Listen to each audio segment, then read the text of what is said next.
ಇದು ನಿಮ್ಮ ಕರ್ನಾಟಕ ಸಮಾಚಾರ ಚಾನೆಲ್. ನವೀನ ಸುದ್ದಿಗಳು, ಸಮಗ್ರ ವಿಶ್ಲೇಷಣೆ ಮತ್ತು ನಿಖರ ಮಾಹಿತಿ ಬೇಕಾದ್ರೆ ಚಾನೆಲ್ ಸಬ್ಸ್ಕ್ರೈಬ್ ಮಾಡಿ, ಬೆಲ್ ಐಕಾನ್ ಒತ್ತಿ. ನಿಮ್ಮ ಬೆಂಬಲ ನಮ್ಮ ಶಕ್ತಿ. ಜ್ಯೋತಿಷ್ಯದಲ್ಲಿ ಬುಧನಿಗೆ ಗ್ರಹಗಳ ರಾಜಕುಮಾರ ಎಂಬ ಬಿರುದನ್ನು ನೀಡಲಾಗಿದೆ. ಬುಧ ಪ್ರಸ್ತುತ ಕರ್ಕಾಟಕ ರಾಶಿಯಲ್ಲಿದ್ದಾನೆ. ಬುಧನನ್ನು ಬುದ್ಧಿವಂತಿಕೆ, ಸಂಭಾಷಣೆ, ವ್ಯವಹಾರ ಮತ್ತು ತರ್ಕದ ಸಂಕೇತವೆಂದು ಪರಿಗಣಿಸಲಾಗುತ್ತದೆ.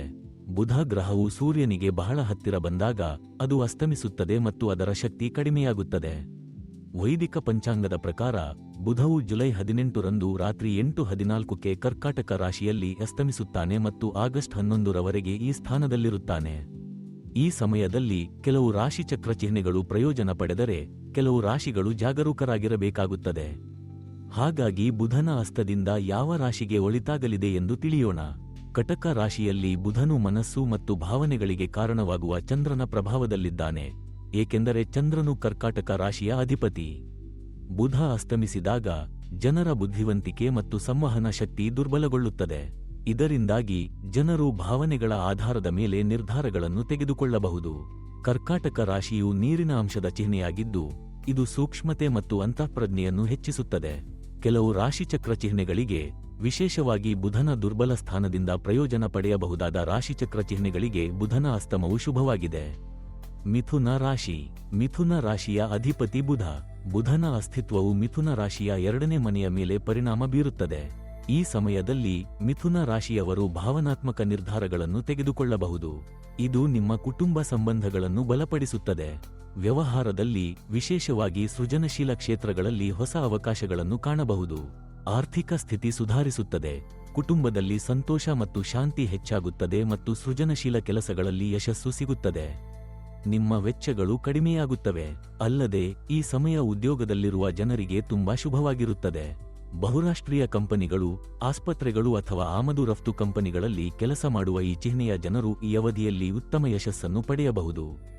ಅಲ್ಲದೆ ನೀವು ಬಡ್ತಿ ಮತ್ತು ಪ್ರಗತಿಯನ್ನು ಪಡೆಯುವ ಬಲವಾದ ಸಾಧ್ಯತೆಗಳಿವೆ.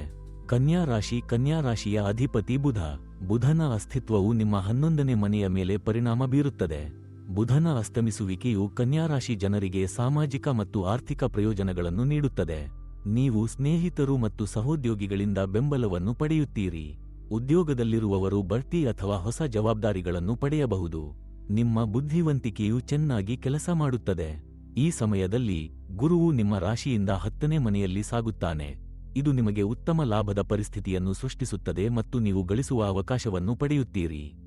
ಅಲ್ಲದೆ ಕನ್ಯಾ ರಾಶಿ ಜನರು ಅತ್ತೆ ಮಾವಂದಿರಿಂದ ಪ್ರಯೋಜನಗಳನ್ನು ಪಡೆಯಬಹುದು.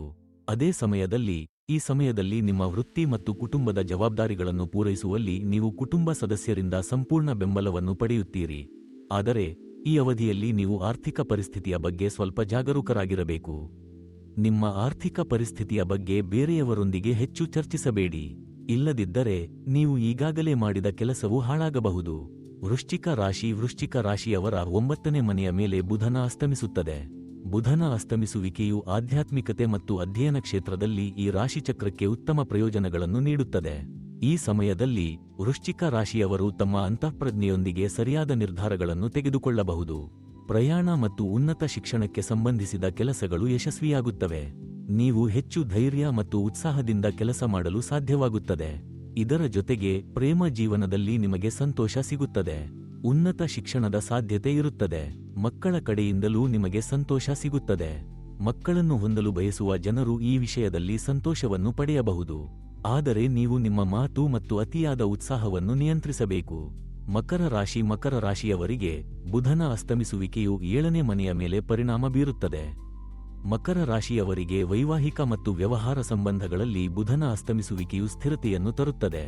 ಈ ಸಮಯದಲ್ಲಿ ಭಾವನಾತ್ಮಕ ತಿಳುವಳಿಕೆ ಹೆಚ್ಚಾಗುತ್ತದೆ. ಇದು ಸಂಬಂಧಗಳನ್ನು ಸುಧಾರಿಸುತ್ತದೆ.